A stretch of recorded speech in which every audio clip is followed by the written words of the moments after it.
Welcome back, friends.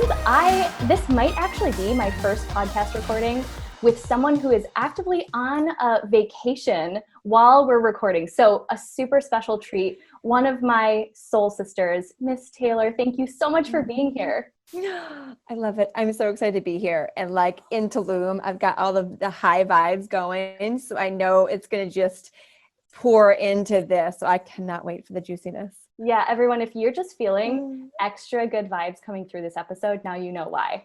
Yeah. And I was telling her before we started to record, it's like that healthy jealousy where you're so excited for your girlfriend to be having this amazing experience and be watching it on social media. And also like, dang, I wish I was there with them. They look like they're having a blast. So I am just so honored that you took a little time out of this beautiful retreat that you're on to connect with me. So, I mean, my gosh, we had the most fun chat for your podcast just a few weeks ago. And I'm so excited now to do part 2 because I don't know that a lot of my audience knows who you are. So I'm going to have you really start wherever you kind of feel led to start in terms of like your journey and what has led you to the place that you are now, to the business that you've created. So let's start there. I love it. I love it.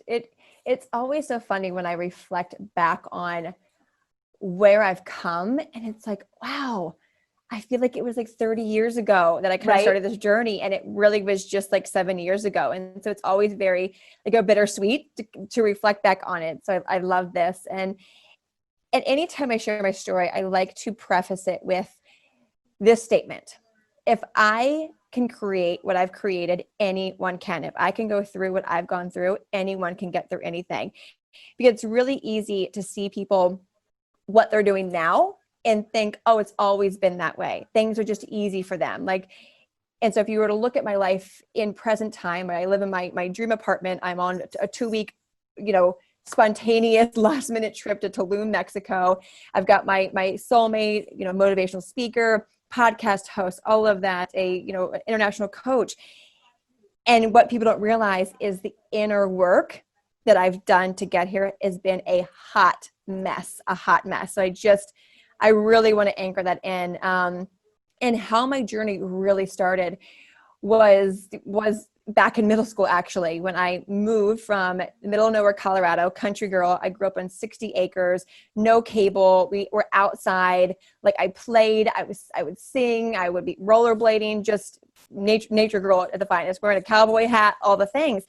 And so we picked up and moved. My dad went from being a CEO of a computer software company to all of a sudden, we never went to church, to wanting to be a pastor.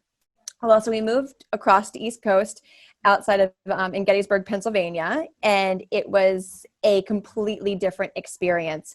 I remember going to the first day of 7th grade, brand new school, right? I'm like, okay, I'm going to be the cool girl. I've got my glitter pants on, my glitter face art stuff from Bath and Body Works. I've got my translucent backpack. Like I'm ready to be the cool new girl. Because we didn't have comparison or any of that in Colorado. We were mountain kids. And so I roll up, I'm like, okay, I think my outfit's good. I'm looking cool. Walk in to my first, my homeroom classroom. So stoked to be this new girl and everyone wanted to be friends with me. Well, I walk in, and it was a lot of eyes on me, but not from a place of, oh my gosh, who is that? It was like, who the hell is that? And what is she wearing?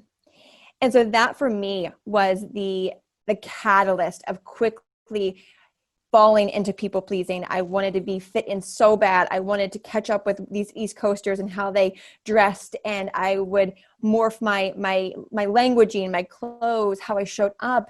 I would shift from being too much, right? People were like, you're too much of this, you're too much of that. And dull that down and dull my light down. And this turned into middle school, high school, college.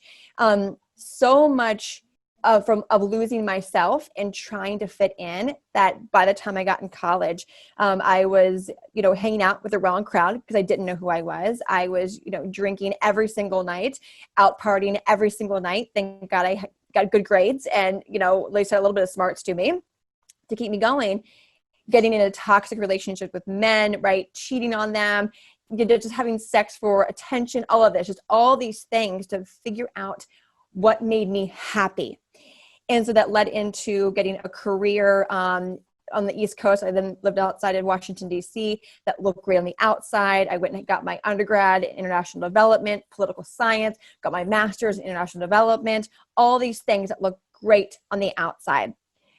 I now get the job, Capitol Hill, ended up working then for the UN World Food Program, got married, right? Did the things. Got married to someone who I went to the same college with, got the house, all of this.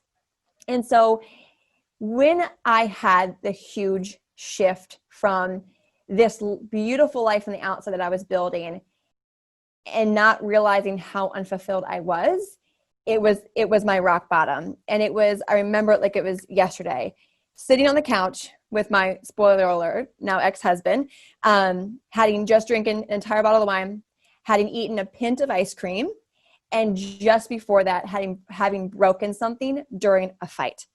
Because what had happened during these years of moving from this to that, and then during all of this, a lot of just family craziness would happen amongst that, I developed massive inner rage and an addiction to food as well, to numb out on actually doing the work to figure out who the hell I was and what I wanted. I was, I think, 25 at this point, 25.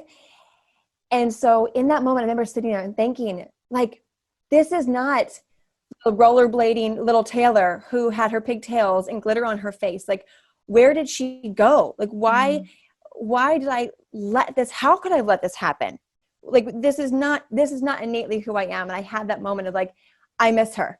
Like, I actually miss who I truly am. So the next day I put myself in both anger management and Overeaters Anonymous, literally on the same day, to really just get the help that I needed. Because I was breaking things. I had no communication skills and just acting like a child and eating my feelings away because I just didn't know what to do. And so when I got into that, I started asking myself, okay, how did I let this happen? Like, let me take responsibility for this chaos of a world that I created around myself. That's when I got into Dr. Joe Dispenza, into mindset, into psychology, into how epigenetics works, how your DNAs can change, generational trauma. I just went all in on figuring out how I let this happen. And that's where I discovered really what I teach now. And so when I had that huge awakening, I got the divorce. I left the job that was soul sucking to me because it wasn't in alignment with me. I began learning who I was and loving that. And it was messy, and it was, you know, like a roller coaster. And I started sharing out on social media what I was growing into, how I was changing. And people started saying, hey, like, can you help me? Like, I would love to learn more about what books you're reading or talk to you about it. And so I started sharing online, originally through just fitness, nutrition, kind of loving yourself and moving your body, and then rolling into just mindset and practicing what I was preaching and setting the example so much that, you know, to this day now, people are like, oh, wow, like, I've been following you, Taylor, along this journey, and I too have changed. I too have evolved. Yeah. And it's because I started to own who I was and share that and pay that forward. And now it's like this, it's my full-time job to help people remember who they are, just in case they actually forgot. Yeah. It's funny when you were describing the little girl with her sparkly pants, and any child of the 80s and 90s knows that face glitter that we thought was so cool. So cool. But having met you now as this version of yourself, I was like, oh, that's you. That's you in child form. So to get to hear the journey that brought you back to her, it was really beautiful. It like almost made me tear up just hearing, because I think I can relate so deeply to following that path that we think is the right one for us. Yeah. And there's so many points in my life where I could have ended up in a life that actually didn't fit me because I was trying to force an outcome. Yeah. So much in there. I want to ask a little bit for listeners who, you know, you shared about your moment sitting on the couch. You just had the bottle of wine, the pint of ice cream. for some people, they're not at that moment yet, but there's little signs. What did some of those little signs leading up to that moment when you knew? What did some of those signs feel like? Such a good question. And a bunch are coming through right now. And definitely one of them was social media. So reaching for my phone and going right to Instagram. So if there was any confrontation, if my husband and ex-husband had gotten in a fight, or if I maybe got off of a phone call with my mom that didn't go so right because this, that, and the other, grab my phone, scroll on Instagram and just numb out. Same thing as numbing out on food.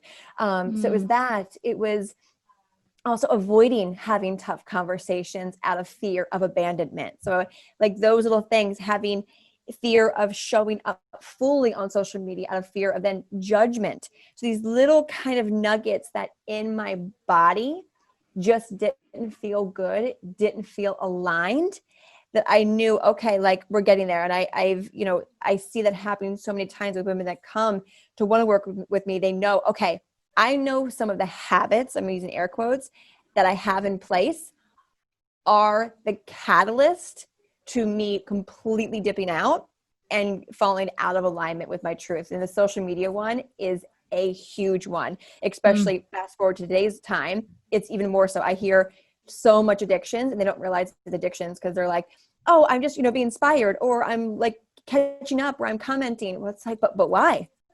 Oh, well, because this. I'm like, oh, there we go. Because you're avoiding doing that thing. So that was a huge one for me. So profound. I know that just really was such a gift to someone listening. Yeah. And I think it doesn't have to always end up in those moments of rock bottom. Or I love that you mentioned Dr. Joe Dispenza. I've been going on a binge the last few weeks and have studied his work before, but really, really filling my mind a lot with it. And he talks about that too, how it doesn't actually have to get to the point of a diagnosis or a rock bottom moment, whatever that looks like. We can actually make the choice to change now. Yes. That was such a reminder for me. Yes. And it's about taking your power back and taking responsibility for even just the little things that you've been saying yes to, or not setting boundaries, and coming back home and thinking, okay, why am I not feeling like my highest self? How can I get back into alignment with my highest self before it gets out of control? And it's catching yourself, taking responsibility, coming back home and saying, okay, but why? Yes. But why? And allowing those layers to peel back. And before you know it, you've now elevated yourself. You're changing your DNA. You're restructuring your old thoughts, shifting into new ones. Therefore, you'll never hit rock bottom because you're always going up those stairs of your ascension journey, of your evolution. Yeah, so true. And I feel like you keep using this word alignment. It's one of the words that I think of most when I think of you.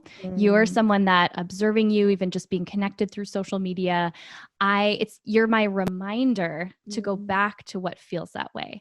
And you had shared a post on your Instagram story recently, and I think I commented, but I don't think you know how much behind the scenes I was like, damn, that right there. And it was, so you were just visiting some of our mutual friends at their beautiful new home, and they had this beautiful party. And you said you'd gotten a couple comments asking what this couple does for a living, because they have a very beautiful home.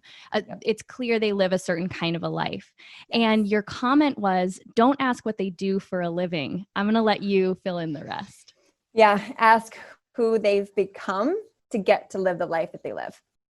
Okay. I literally just need us to repeat that, because like for some of you right now, don't gloss over this, because the reason you feel like you're struggling in your business or in your life, and you look at others and maybe there's a feeling of jealousy, if you're honest, and it's like, what is different about them than me? That's the wrong question to ask. Okay. So say it. I'm like, louder for the people in the back. Let's say it one more time. It's not about what they do or what you have to do or how much money you need to make in order to live a successful life. It's about who do you get to become. I don't even like to say need. I'm going to delete need. Who do you get to become to make that a reality? And I love that you bring this up. And for anyone who's like, oh my gosh, well, like how, I'll give a little bit, just like a 2-second backstory on what I truly mean by who you get to become. The friend's house that I was at, is he was a heroin addict. He was literally addicted to heroin. His little brother died from an overdose. He was homeless, now living a very abundant, heart-centered life because he stepped into who he got to become to get out of where he didn't want to be and into the life he wanted to have. And it's so inspiring. And thanks for giving that context too, because without knowing that story, just notice how our minds make up our own version of the story. Oh, they must have had something that I didn't, or parents that were different than mine. And I'm guilty of it too. That's why I can say it.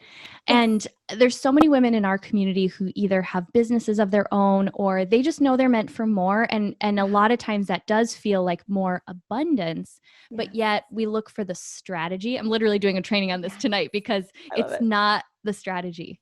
No, and you talk a lot about this. Let's like unpack this whole concept of like, okay, then it's who I get to become. How do I start that process? This is such a beautiful question, Lindsay, because I just went through this process in a whole new way and a whole new level. I recently launched a brand new program that I've been like just putting together and channeling. And I knew it would come out when it was meant to. And it's funny how we think that the strategy matters. And really, it's not about the strategy. It's about the soul contracts that are in place that are meant to receive your medicine, your gift, your healing, your leadership, whatever that is. And so really it's beginning with, okay, what old teachings that are, I like to joke, like, so 1995 don't align with me anymore. That's the hustle. That's that you got to have A, B, and C and a lead magnet. And like, it's got to do this. And really there's a time and a place, right? That you want to have the structure, the masculine, the healthy masculine, from a place of I'm excited to build this funnel that's going to serve people, not because so-and-so told me on this podcast or that podcast or whatever, or on Instagram. It's, oh, okay, let me tune in to what feels good to me. And so with this new program that I launched, I thought I was going to launch it maybe in like June, right? Because I had the download back in, oh my God, like March, right? I was like, okay, totally going to put a send out in June, like totally. June comes. And it's like, my guides are like, nope, not ready yet. I'm like, well, I need you. Like, this is like, I had a launch quote planned, even though I planned nothing out in my business. Let's be real. Like, welcome to my life. And so, and June came and I was like, okay, we're not ready yet. And that's where doing the inner work of, okay, in this moment, I had this planned. I'm going to push it. I'm going to still put it out. And you're going to have that energy infused of, I need to do this because I have to do this because, and you're going to attract not only most likely less people, but lower quality. And I'm not from a place of better or less than, but on a different frequency. They're going to be needy, just like you, right? And so I said, okay, I'm going to wait. I'll let it release. And then I opened cart to it. I don't even like to use the word launch. I did zero launch around it because I wanted to test myself to be like, can you really practice what you preach to? Like, can you really? So I had no launch at all. Like, it was very much, I know the women that are meant to be in this, that have a soul contract. When we were up in the clouds, before we came in our meat suits, we're like, on this date, when this opens, you're going to feel a pull in your heart. And it's going to be a scary pull because you know the work that you're going to unpack is going to bring up a lot of shit, but you're going to say yes, because we're making this contract that I'm going to help you.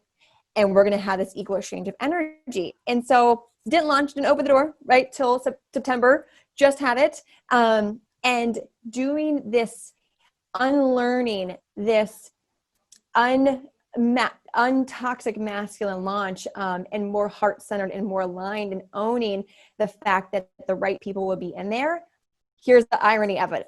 It was my fastest growing, most, I like to say, impact made program I've ever released.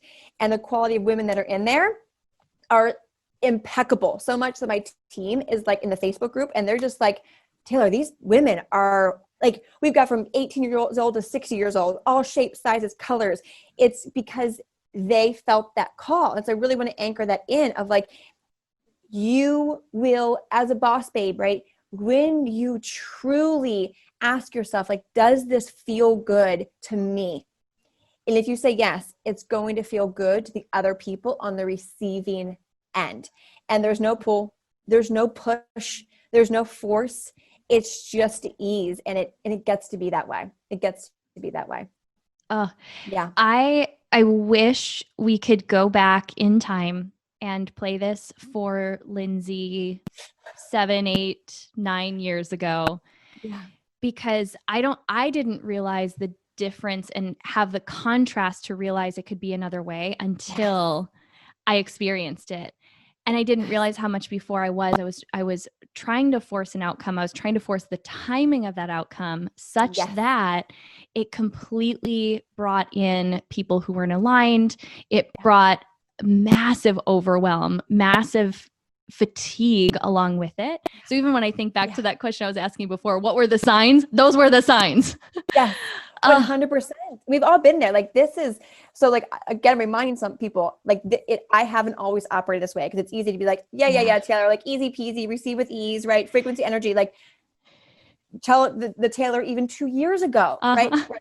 Even last year like, it's like, let's be real. Let's just say last year, like this time last year, I would have been like launch plan, start like all that. And so it's just an art of surrendering and trusting yourself and trusting that the women who need your medicine will come.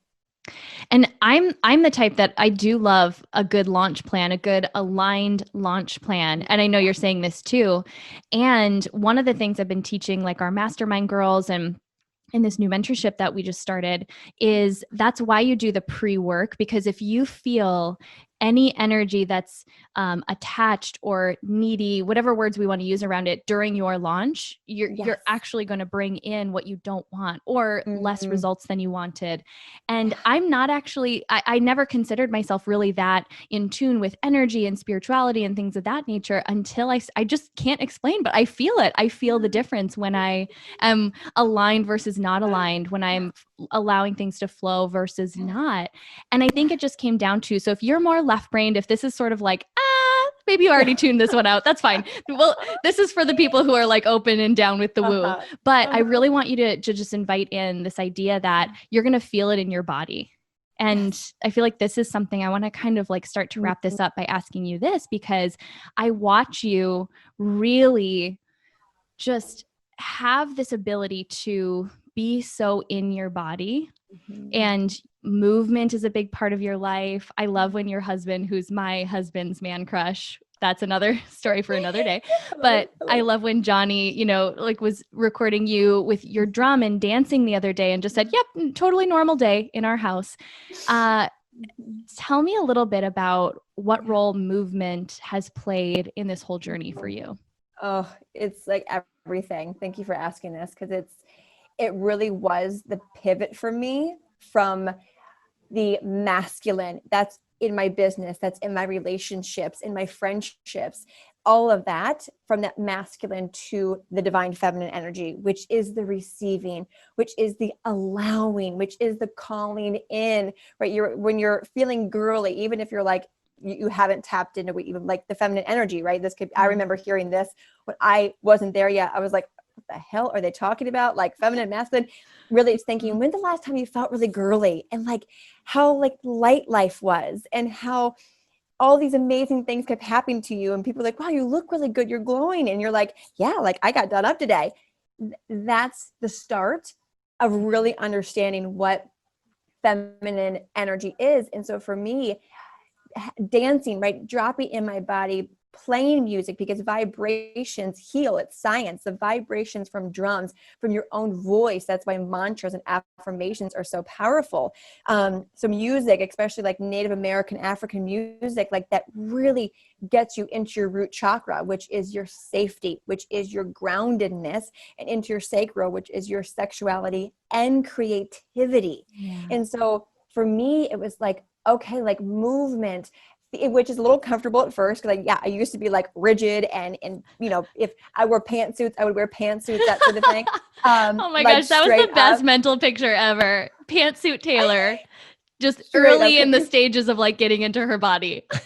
Straight up, like pantsuit to I now wear crop tops and like flowy stuff, and like because the movement helped me get out of my head, which is the pantsuit, right? Pantsuit, Taylor head, and down into the energy that's in our root and our sacral, which allows you to just remember who you are, to anchor into your truth so you can serve, so you can make the impact, allow you to open up your sacral, which is that sexuality, that creativity. When I say sexuality, this isn't about sex. It's about like movement and allowing and receiving, which is sex, which is receiving, but it's the energy of your sexuality, of receiving. Yeah.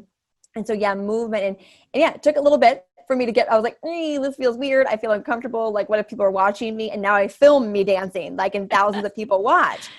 And it's like, it's just when we unlearn, get out of our head and just come back to your anchor, your body, your truth. All of a sudden you do that, you get ideas that come through because it's actually moving stagnant energy, the drumming, the vibrations, break up dis-ease in your body, which blocks your ability to think. So you can actually start to get these downloads, that's why when you're dancing or you feel girly or you're in that flow state, you get all the ideas. So if you can imagine applying movement, sound, frequencies into your daily life, whether that's a drum, dancing, even just putting on some high vibe music. Imagine if you just made that a part of your being, how many downloads you would get, therefore get to create a bigger impact on your communities. Like, and it feels good to you and it feels good to them. Win-win. I love this so much. In fact, I have a little break before my next podcast. So after we wrap, I am going to totally get up and put on music. And I don't think I'm pantsuit Lindsay. I left her in the past, but I'm not, not something I'm doing daily. And this is totally inspiring me. So those of you listening, if you are also inspired to move after listening to this, we want you, if you're really bold, post a little video of yourself moving. Even if you feel uncomfortable, and tag us both. We will repost it. We'll give you so much love. And even if you don't post yourself doing it, send us a message and let us know if you did and how you felt after.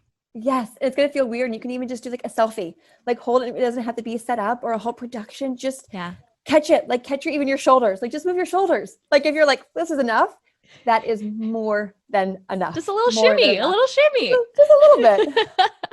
Taylor, you are just magical. I honestly could talk to you all day. I'm so excited to get to see you in person in a few weeks. But for those who are just feeling the same way that I am right now after this brief conversation and want more of you, want to plug into your community, where is the best place for people to find you? Yes. Instagram. Come follow me. I am Taylor Simpson, constantly sharing my life and my stories, inspiring, bringing truth bombs, love bombs, all of that. So Instagram, I am Taylor Simpson. Oh, well, and I can attest it's guaranteed to raise your vibration a few notches for sure. Okay. So final question. And this is one of my favorite to ask, especially the women that I feel like I know pretty well. And we've been focusing a lot this year in our community about just being really out loud about our accomplishments and the things about us that are great. We just call them your powerhouse moment. And it can be anything big or small in the last few weeks, in the last season, that for you right now is just right at the top of your mind when you think of what your powerhouse moment would be. One example. Oh my gosh. It's literally just dropped in the moment you even voiced that. It was like, yep, here it is. It was actually the last stage that I spoke on before coronavirus happened. I had just gotten back from about almost a month volunteer trip in Africa, and then flew right to Bali to host a week and a half retreat over there for a couple of weeks in my divine feminine, in my flow, no makeup, like just being me. Fly home, go speak at this event. And I'm wearing this outfit that I got from Bali, just this romper, is red. And I remember how aligned, how in tune I was with my truth, with like feeling so fulfilled and cup just overflowing. That when I always share like my same keynote of turning my mess into my message. And I get on stage, I take off my shoes, I'm barefoot in front of all of these women, just like I got braided, curly, wild hair, and just such a channel to the divine, to my guides, that after, like in the moment, as I'm sharing my message, which is usually typically like super rehearsed, and just felt so good. And then the feedback from the audience was out of this world incredible.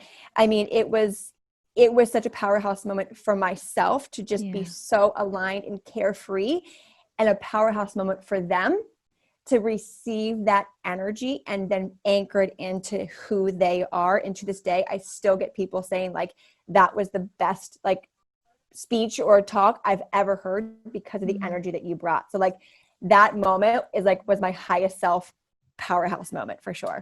I feel like you just transported me back there right with you. Thank you so much. Thank you for your heart, for your gifts, for bringing your medicine to our world. And I'm just so grateful for you. Oh, thank you so much for having me on. This was so much fun, and I adore you, and just so grateful to have a sister who is walking her talk and really making an impact. So thank you for all that you do.